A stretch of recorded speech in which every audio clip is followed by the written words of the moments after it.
welcome back to another episode of Don't Shoot the Messenger.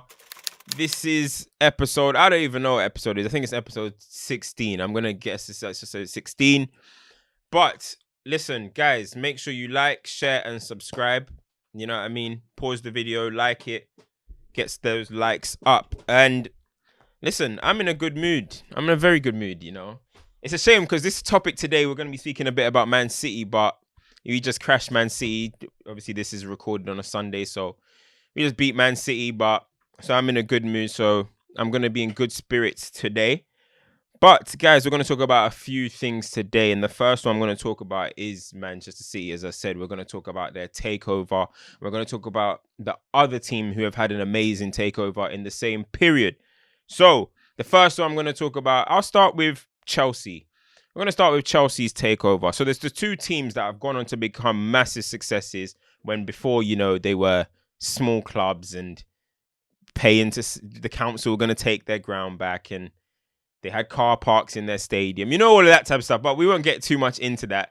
But we got Chelsea who have an amazing takeover of Roman Abramovich with the Russians, with the blood money. You know what I mean? With the blood money. We all know the dark secrets, but we won't get too much into that side of things. But what I'm going to be talking about is, who do you guys think had the better takeover? And I'm going to give different reasons as to why I think it could differ for both. So you've got Chelsea, who they did the instant success model. They got the money. Claudio Ranieri had, I think, one season with the money, got in the Crespos, and Varane got bought, and a couple funny little players got bought under Ranieri. And then obviously he got sacked after they nearly got into the Champions League final. And they brought in the man of the moment, the special one, Jose Mourinho. And so with Jose Mourinho, you know what you're going to get from him. Instant success, serial winner. And that's what Chelsea did straight away. And that's the model that they have continued to build from the very start. They've continued to do that for the rest of the time that they've been successful. So you've got, when they started with, what can I say? Can I say with the intent that this is going to be our model, this is the way we're going to do things, and we're going to be winning fast and quickly. And what Jose Mourinho did is come in, win the Premier League back to back, break records, do amazing things, and Chelsea continue to go from there. So they chop and change. Instant, next guy comes in, wins. Next guy comes in, wins. And I'm going to read what Chelsea have won in that period. So I think since their takeover, they're the most successful team in the land. But so they've won 5 Premier Leagues, 1 Champions League, 5 FA Cups, 3 League Cups, 2 Europa Leagues. I'm not really going to give much clout on the Europa Leagues because a team like Chelsea shouldn't be playing in a competition like that.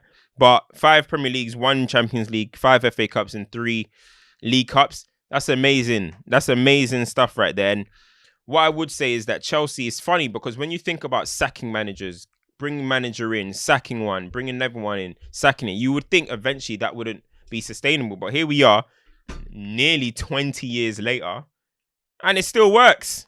They're still winning. They still win things. They're still a big club. And obviously now they've got a new manager in Tuchel. Maybe the last 3 appointments haven't been, or the last 2 haven't been what you would say much Chelsea DNA, or very much a Chelsea kind of appointment with Sarri and Lamps, but they still won something with Sarri, at least in the Europa League. But obviously, ultimately, in the end, didn't really work out. Lamps didn't win anything, got sacked. Now you bring in Tuchel. It's kind of like the new modern managers. They're kind of going away from the Ancelotti, the Conte, the Jose, who basically they can just come in and change your team from the very minute they get to the football club, which we know Conte won in his first season. So when you look at the way Chelsea do it, I admire the way that Chelsea come in, made their intention clear that we just want to win things, and they've gone and done it. They've clean sweeped everything. They've won everything now, and there's not much that they need to win more to prove that they're a big club. Whereas Manchester City, which I'll get into, still have the Champions League to win. So do people want to see it? Do people see a great takeover, a great model as something where it's, all right, cool, just trophies, win trophies, and that's it? So Chelsea's is better because they've won more trophies? Or do people like it in the more gradual way, which I'm going to go into the Man City way? So we know Chelsea have won the Champions League. We know Chelsea have won in Europe. Obviously, at this present moment, City have less Prems, but they're going to equal them in Premier Leagues. We know that by the end of the season. So Do people prefer it that way, instant success, or do you prefer the gradual way? So we go into Manchester City, and one thing that I was looking at Man City, and I just got to admire the way they've done their takeover, because of course we know they got taken over in 2008. They brought in Robinho, and they had that little spell where they were still trying to make themselves a big team, bringing in players like that. And in that period, as I said, Chelsea went on and won instantly, but Man City didn't win instantly. They still had to gradually get there. And I remember that Peter Crouch goal that stopped them from getting Champions League. And I think that was in 09-10. I think that stopped them from getting the Champions League. So it wasn't all plain sailing for Manchester City initially. But once they got into their groove, of course, we know about the Aguero moment. We know that they won the FA Cup. It's been relentless since there. And I'm going to talk about them. So they've got 4 Premier Leagues. We know it's going to about to be 5. 5 League Cups, 2 FA Cups. And they got a domestic treble in there, which is something that hasn't been done, which is always a great feat in there. But it's not only about the trophies that I want to talk about with Man City. I want to talk about their model. And it's funny because when you look at when Manchester City started developing, who was the best team in the world in that period? The best team in the world was Barcelona. Barcelona, by far the best team in the world. Lionel Messi, Pep Guardiola, their way of doing things, academy, everything is perfect at that point. And Manchester City, as you guys know, I spoke about how Man City picked off players off Arsenal. But Man City, now this time in the boardroom, they picked off Barcelona, the best project, the best model in world football at the time, Barcelona. Man City looked at that clearly as the blueprint. And when you look that they had Mark Hughes initially, okay, Mark Hughes is there. He's just going to be the manager who's nothing. He's nothing special. He's just there. Then you bring in Mancini. Mancini, he's going to give you maybe a bit more instant success, Then you bring in Pellegrini, who's a little bit more into the way of playing, into the way of Pep Guardiola. But it's not only that, it's the way they done it. They took Soriano from Barcelona, their chief executive, and they also took, how do you say his name? Begistrain. Well, listen, I'm not even going to bother saying somebody's name that begins with a TX. But so they brought in him, 2 Barcelona board members they've brought in, and basically built their model off that. So once they brought those 2 guys in, of course the plan was always to get Pep Guardiola in. And when you look at what Barcelona are now, and when you look at where Manchester City are now, it's looking like they're about to go into 2 polar opposite positions. So I've got to credit Manchester City massively for the way they gradually became this club and looked at a model, looked at Barcelona and said, yeah, do you know what? That's the best team in the world and that's the way we're going to do things. And since then, of course, they've gotten Pep Guardiola. They've gone crazy. They're breaking records. They've done the Centurions. They've done a back-to-back. It's ridiculous what they've done. But then you look at it, it's not only that. They've built a new training facilities. They've built a new youth facilities. So they have completely shifted the club and are trying to make themselves a massive club as quickly as possible now. And as a Man United fan, that worries me because when you look at it, especially the fact that they've got the best youth facilities, probably by far in the country anyway. I don't know about in the world, but in the country, they've got the best youth facilities now. And future generation, you got to look at the future generation. As Manchester United are not winning things, we're not winning nothing right now. These kids in Manchester, they're going to be growing up wearing Sterling tops. They're going to be growing up wearing KDB tops. They're going to grow up wearing Foden tops because Man City are the ones that are winning things. Just like when people were growing up and everyone supported Arsenal. Now, if you look in London, it feels like 50-50 between Arsenal and Chelsea because now as the success comes. When I was growing up, it was only a certain demographic and the spiky hair kids that were Chelsea fans. Now I'm seeing black boys, Chelsea fans, and Somalian boys, and this boys, and Indian boys, and everyone supports Chelsea now. Before it wasn't like that. Before it was just, I used to just see them white boys with the spiky hair, bike riding and that, they were the Chelsea fans. But now everyone supports Chelsea. And it's the same with Arsenal. Arsenal, it's now 50-50. They were a big club. And now it's gone like that. And I fear that it could become a similar situation with Man United and City growing up in the city. Because why would you? I'm being honest. Why would you be a Manchester City fan? Unless your dad supports the club or something, a Man United fan. You're in Manchester. You got Pep Guardiola. You got all of this madness going on. Why would you support Manchester United as a little you? Imagine you're a little 6-year-old boy growing up. Why would you? eventually in London, there's going to be. I'm starting to see London. I'm starting to see London Man City fans, just like how there's London Manchester United fans.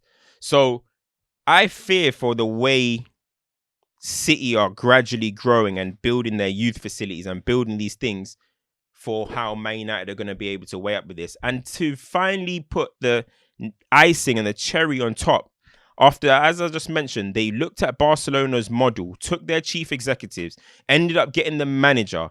They are now chasing Messi. Now, just imagine that.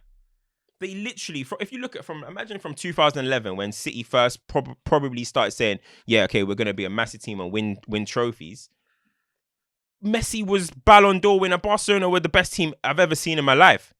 And now 10 years later, City could have their CEOs, their director of football, the best player of all time, if you want to call him the best player of all time, and Pep Guardiola. So Manchester City have basically taken the blueprint of Barcelona and ran with it in theirs. And I can't see who's going to stop Manchester City from going on to winning. Now they're going to win 5 Premier Leagues. I can't see who's going to stop them to going to 8 to 9. And then all of a sudden, as a Man United with 13, you got to start looking over your shoulder. All of a sudden, that's the reality of things. I'm just speaking into the future. Can anybody see City, somebody stopping City in the Premier League? Not saying they're going to go win a quadruple, but there might be some a four-peat, sorry. But there might be someone that comes in and wins one trophy and then falls off, which I'm about to touch into now. But as a United fan or as a Premier League fan, a football fan, I'll be very worried about the model that City have built and that they're continuing to do. And you see in Jesus run around. You guys know what I think about Jesus if you watch Don't Shoot the Messenger. If you see what Jesus is doing, Aguero is about to go, and they bring in Messi. Listen, God help us all, honestly. God help us all if they bring in Lionel Messi. But let me move on from there. Just as I said, there could be another team that come in and win a trophy, kind of like how Liverpool did. They come in, win a trophy, and then stoppage time. You guys will see stoppage time by then, and now they completely fall off. But Liverpool are not the only team to do this. Since 10-11, which are Manchester City, Pep Guardiola touched to it. He said, listen, the great thing about this club is that in the last 10 years, we've at least still finished second after winning the league. And I was thinking, okay, that's a shot at Liverpool, obviously. That's a funny comment. But the way he said in the last decade, I was like, what does he mean by that? So I looked into it, and no team other than Manchester City have finished in the Champions League since the season after winning the Prem. Leicester, no Champions League. Chelsea, no Champions League. United, no Champions League. Liverpool, no, Chelsea did it twice. And Liverpool, no Champions League. What? Deep it. Only Man City, with their 5 Premier League wins, are the only team to finish in the Champions League after winning the Premier League. What is that? Like, is that... Now, would you look at that and say that's an issue with the Premier League's quality? Because every single season, people say, oh no, the Premier League's improved, or da-da-da-da, but this is a pattern. We remember the way Chelsea did. They finished 10th. Can people remember they finished 10th, right? Chelsea finished 10th. Leicester, I don't even remember where they finished. United, we finished 7th. Where did Chelsea finish after Conte's season? After they won with Conte? 6th. 5th. Yeah, sorry. Oh, yeah, because you went into the Europa League. But yeah. So it's actually a thing where, and I don't know if Liverpool are going to do it, but it's looking very bleak right now. But Liverpool might be another one to continuously be another team who have won the Premier League and don't finish in the Champions League the next season. What is the reason for that? It's a very, very interesting stat that I'm sure not many people even thought of. But Pep Guardiola brought it up. So if you're even talking about sustaining quality and sustaining how to be a big team and sustaining how to win, Man City are the only team in the last decade to really say that they are winners, to really say that they are here to stay. And next season, as I said, another team might come. It could be anyone. It could be Chelsea. I think Chelsea might have a little good, decent run next season. I don't know if they'll win the league, but let's say they do. The way history is telling us, they're not going to finish in the Champions League the next season. That's just the way it is. And that is just, for me, that's an amazing stat. And that just shows nobody in this last 10 years can chat to Manchester City at the moment. And it's a disappointment. And with Pep staying there, I fear for everybody, honestly. But I'm going to move on from that. That's just a little stat that I thought I should let people know. Give me the reason why you think that is happening. What is the reason for that? Boom. But we're going to go into the last one, which is Steven Gerrard. Steven Gerrard. Let me give him a clap. I'll give him a clap for that, for winning the league for Rangers. When you consider that they got, where did they go to? To the second division or something. They got relegated to there. Obviously, they've climbed up now, and this is Gerrard's third, nearly liquidated. So, They changed the name. really? Yeah. What? Back as a new club. Yeah. No, they didn't. Yeah, they did. No, I need to look into that. But anyway. It was worth £1. Oh my God. Anyway, so Rangers went really through it anyway. And obviously, Gerrard wasn't there from the start, but now they're 3 years in. They're 3 years in with Steven Gerrard. And I'm surprised, to be honest. I thought Gerrard was only managing last season. I didn't know he's done 3 years at the club. But congratulations to him for knocking Celtic off their perch, if you want to call it. But it's not only that I want to big him up for. It's the importance of making the right decision and going to the right club as a new manager. There's a lot of new managers in this day and age now. You know, they're just going to the team that they used to support, or they're just so they used to play for, or like Pirlo, for example, at Juventus, and Lamps going straight to Chelsea. What Gerrard showed is what you can get out of waiting first of all, and picking the right club. Because Gerrard was coaching at the under-18s with Liverpool. Waited for the right club in Rangers, went over there, and now he's doing a great job. And as much as people can say that SPL is a rubbish league and they use it to downplay Brendan Rodgers, which is very funny, but they use it to downplay Brendan Rodgers, but they're using it to hype Steven Gerrard. So I don't know, it's a lack of consistency there. For me, you win a title, credit to you. So the way people are trying to downplay it, but this is his first years in management, so you got to give him some real big credit for that. You got to give him some real big credit. And when you look at someone like Frank Lampard, for example, he should be looking at something like Celtic, looking at the Celtic job or something. Because I think Celtic vacant at the moment. I don't know what's his vacant job. Yeah. So you can go to someone like Celtic and build something. You look at Henry, went to Monaco, it didn't work. These guys make all these decisions too quickly. They try and go to these big clubs when really and truly they can just go to these kind of clubs like Celtic and these ones where they can really build their name. And now Gerrard's name is in high stock. Now people are talking about he could potentially be the Liverpool manager and blah, blah, blah. We'll see what happens there. But one thing I want to see him do is continue next season, continue with Rangers, try go back to back. He's doing well in Europe. Really solidify your name as a top upcoming manager in the way that we talk about the Nagelsmanns and Marco Rose and them type of managers. Now, I think that's very, very impressive. And as I said, all these future managers that are coming through, all these managers that are trying to just jump to big clubs, hey, play your position, man. Build yourself up. Honestly, I mean, the way football is now, you're still going to get your chance, even if you do nothing like Oli did with United. He can do nothing for 10 years as a manager, come to United somehow. You might get your chance that way. But still, people need to build themselves up, man. So big up Steven Gerrard. He's probably done it the best way. Obviously, not the ways of Zidane and Pep, but they did amazing things and had stacked squads. Gerrard is doing it in a very unique way. And the way the English game is crying out for English manager to be good, it's quite refreshing to see, even though he is a scouse. So, listen, guys, that was another episode of Don't Shoot the Messenger. Make sure you like, make sure you share, make sure you subscribe. So my questions are for you guys is, who had the better takeover, Chelsea or Manchester City? Second, why are teams winning the Premier League then absolutely falling off the next season? Is it because the Premier League is so stacked? Is it because the teams were never really that good? What is the reason for that? And finally, actually, I ain't got a question for Gerrard. Just big up Steven Gerrard. So guys, listen, that's another episode and I am out. See black, they start to run.